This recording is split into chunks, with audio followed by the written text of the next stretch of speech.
enfim, eles viam isso de uma forma muito bonita. E nessa epopeia, nos Lusíadas, isso é cantado com muita empolgação por Camões. Mas vamos lá na questão da estrutura. Bom, além de se preocupar em vangloriar essas viagens, o classicismo, como eu falei, era muito preocupado com a forma, com a perfeição. E para os poetas clássicos, o que era uma perfeição na literatura? A perfeição da arte a gente já viu o que era, né? Colocar aquele corpo escultural bem à la Grécia Antiga. A perfeição na literatura é com a estrutura do texto. Como assim? Como o texto se apresenta, não só com a temática. Então, os versos, eles seguiam um padrão rígido, com as rimas bem determinadinhas, não eram rimas livres. Hoje em dia a gente vê muito verso livre na nossa literatura contemporânea. Nessa época não, tudo muito bem calculado, tudo muito bem pensado. Aí você pensa, olha só, foram 10 cantos. Cantos, na verdade, são as divisões da epopeia. A gente não divide os romances que a gente lê hoje em dia, né? A gente divide em capítulo 1, capítulo 2, capítulo 3. Na epopeia, que também conta uma história assim como romance, dividia-se em cantos, tá? Esses cantos, inclusive essa estrutura de você colocar rimas iguais em todas as estrofes, ela facilitava para decorar. Naquela época não era muito comum, apesar da imprensa estar se desenvolvendo, não era muito comum as pessoas lerem literatura ainda. Então as pessoas decoravam muito a literatura. Tem gente que sabe os cantos de Camões, os 10 cantos de Camões de cor. É mais fácil você decorar quando você tem uma estrutura fixa ali de rima, né? Mas vamos lá. Então são 10 cantos. Olha o tamanho dessa obra, gente. Não se assustem, vocês vão ler. Ela, como eu falei, ela não é gigante porque ela não é em parágrafo, ela é em verso. Então isso encurta o número de palavras, mas vamos lá. Cada canto contém, em média, 110 estrofes. Lembrando que são estrofes, gente, conjuntos de versos, tá? O canto mais curto é o terceiro, com 87 estrofes, e o mais longo é o 10º, com 156 estrofes. Ao todo, são 1.102 estrofes, ou instâncias também que se chamam. São 8.816 versos decassílabos. O que são decassílabos?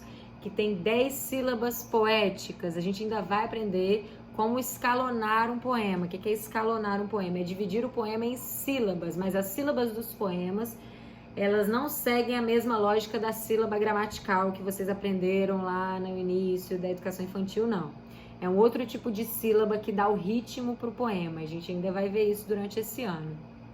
E cada estrofe contém 8 versos. Então, tudo é igual, tá, gente?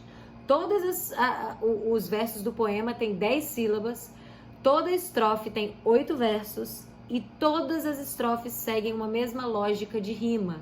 Que a gente também vai ter uma aula sobre isso, os tipos de rima. Mas eu já vou adiantar esses 2 tipos de rima para vocês entenderem aqui. Que são as rimas que obedecem ao esquema AB, AB, AB, CC. Como assim? Eu já vou mostrar, na verdade, vou passar, que são rimas cruzadas e emparelhadas para vocês visualizarem. Olha só, nós temos aqui 8 versos em cada estrofe.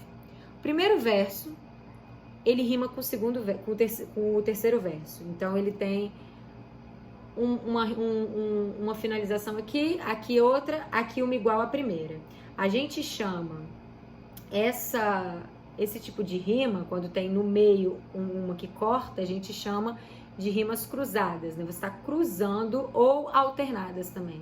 Gente, eu tô olhando pro nada, eu tenho que olhar para cá, né? Mas enfim, ou rimas alternadas, porque eu tô aqui pensando, mas eu tenho que olhar para vocês. Então, o nome desse tipo de rima é rima cruzada ou alternada. Você vai alternando. Aí, voltando aqui, porque eu voltei aqui para dar uma olhadinha. Então, você tem AB, AB, AB, 6 versos em rimas alternadas ou cruzadas, e os 2 últimos versos da estrofe emparelhadas, quando a rima tá ali uma em cima da outra. O verso de cima rima com o verso de baixo, tá juntinho, tá, emparelhou a rima. Então nós temos esse esquema aí em todas as estrofes, gente. Imagina você ter que criar, imagina o cara, porque ele realmente foi o cara, ele criou. Foi o que? 1156, se não me engano, versos todos nessa mesma estrutura. AB, AB, AB, CC. Observem aí. Então a gente vai ler rapidamente, até para ver a temática e para vocês entenderem as rimas. Nós temos as três primeiras estrofes do primeiro canto de Os Lusíadas. O nome Os Lusíadas, né, gente? Eu não falei, mas a gente, retomando aqui a ideia, lusitano. O que é ser lusitano? Os portugueses são os lusitanos, né? O adjetivo que qualifica quem é português, quem é luso, é esse, lusitano. Então, os Lusíadas se referem ao povo português. É a conquista desse povo português representada nas viagens marítimas, principalmente a viagem de Vasco da Gama para as Índias. Mas vamos lá. Aí ele diz assim, na primeira estrofe: as armas e os barões assinalados, que da ocidental praia lusitana, por mares nunca dantes navegados, passaram ainda além da Taprobana, em perigos e guerras esforçados, mais do que prometia a força humana. Olha a valorização do que os caras fizeram, hein? Em perigos e guerras esforçados, mais do que prometia a força humana. Então o homem se superando. E entre gente remota edificaram novo reino que tanto sublimaram. Então o que é edificar? Eles construíram, né? Eles subiram novos reinos. E continuando toda essa glória aí na segunda estrofe, ele diz assim: e também as memórias gloriosas daqueles reis que foram dilatando a fé, o império e as terras viciosas. Olha aí a ideia do rei como uma figura que permite essa nova empreitada e que vai compartilhando essa fé, esse império nessas terras que estavam, na visão dos portugueses, perdidas. Então, realmente, ele está vangloriando essa atitude dos reis. É porque quando a gente fala em navegação, a gente fala muito do navegador, né? Do Vasco da Gama, do Pedro Álvares Cabral e tudo mais.